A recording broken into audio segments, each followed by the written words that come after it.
Creating conversation on arrow.net, ARROE.net. We are unplugged and totally uncut with Tahereh Mafi. I'm doing well. Thank you very much. How are you? Fantastic. We have something in common. We have names that people look at it going, what? How do you pronounce that? And I mean, you go through it every day too, don't you? I certainly do. How do you, with an Instagram following that you've got, how do you get your name pronounced properly when people are looking at pictures and just reading words?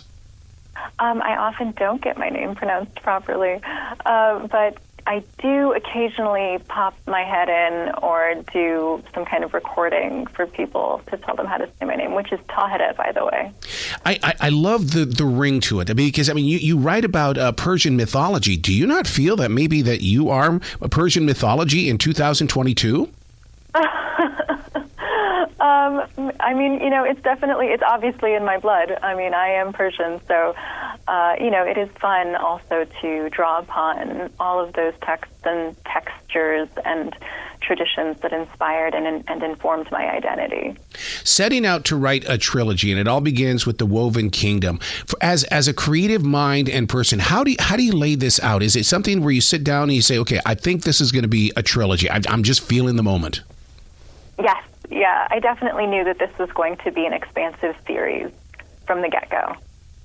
There's a lot of continuity that has to go in line here. So, I mean, as a writer, I mean, do you have to have a backup team to make sure that everything falls into place? Oh man, I wish. That would be. George R. R. Martin has people who keep track of all of the things that happen in his books. It would be great to have a team like that. But for me, I just have to keep track of everything in notebooks and Excel spreadsheets. Don't you love those notebooks and stuff like that? Where I always call it defragging, where you just go in there and you can see the entire journey laid out. And I think so many times readers would love to hold on to your personal thoughts before they became actual paragraphs. Yeah. I think that sometimes because that's how I feel about so many authors I admire, but I would be so embarrassed if anybody saw my scribbles. But so wait, because I believe in this thing called writer hiders. Those are writers that like to hide their things. So hiding your notes, that makes you a writer hider. I didn't even know that was a thing. But yeah, I think I would be a member of that club.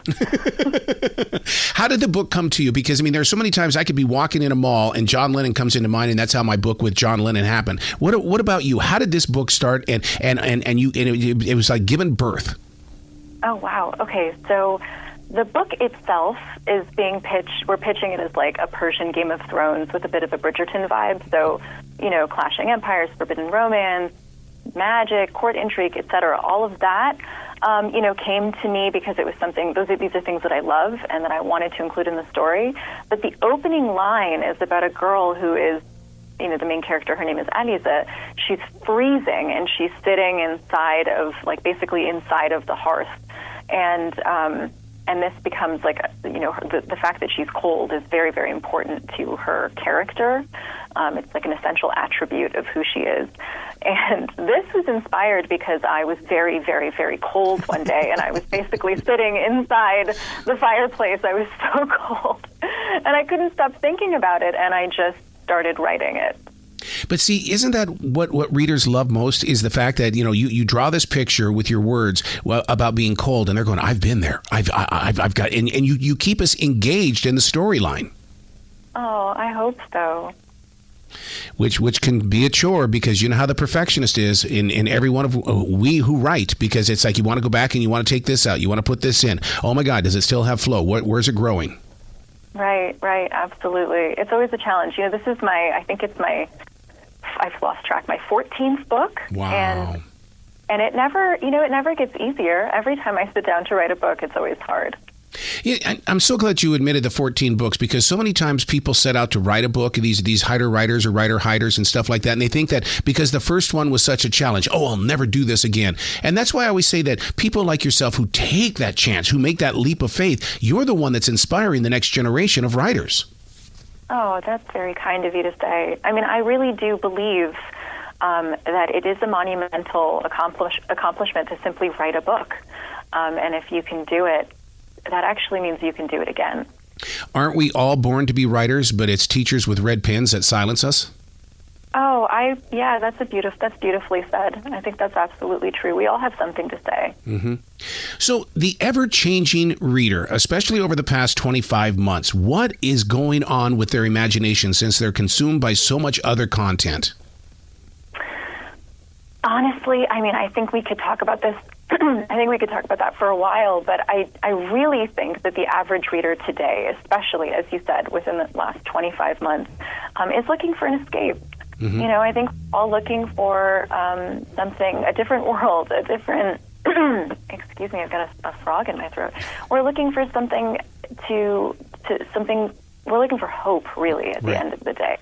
So I think that when we talk about escape, it doesn't necessarily have to be fantasy, but it has to be something that uplifts us a little, or at least reflects our lives, our feelings, our hopes and feelings back at us. Speaking of reflecting, when you do put together, like the first one here, the Woven Kingdom, as the artist, the one that had the front row seat during the entire process, what is that like when you unveil it to yourself?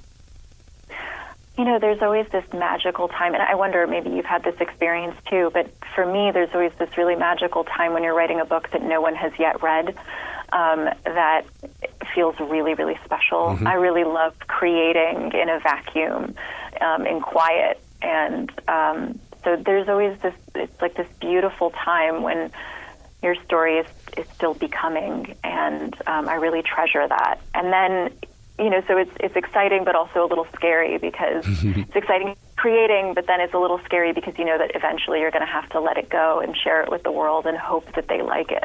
Yeah, because you're not going to get that time back. And that's one of the toughest things about being a writer, is that it's like, wow, it took me 2 years to write this. I can't get that time back.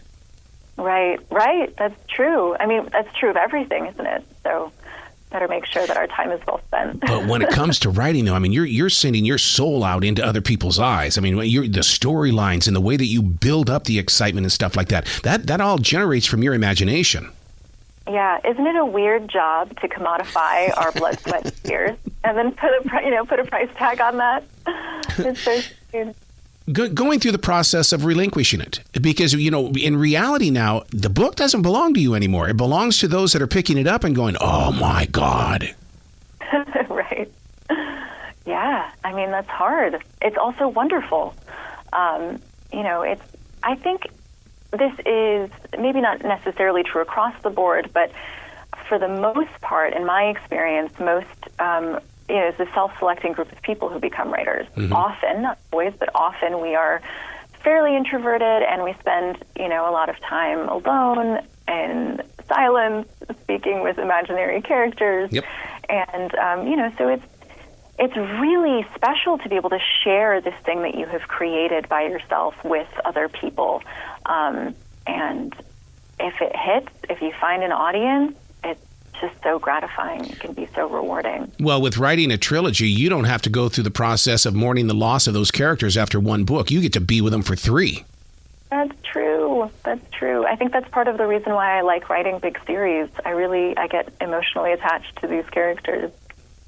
So what happens in the moment of, okay, it's a big hit. And once again, your Instagram followers are going to push you into moving pictures. And so you're on Netflix. Do you want a binge-watching TV show like Game of Thrones, or do you want a full-fledged out movie with this trilogy? I'm torn. I would, if we're just dreaming here, I'm not sure. I love what's happening in TV right now. It's so exciting.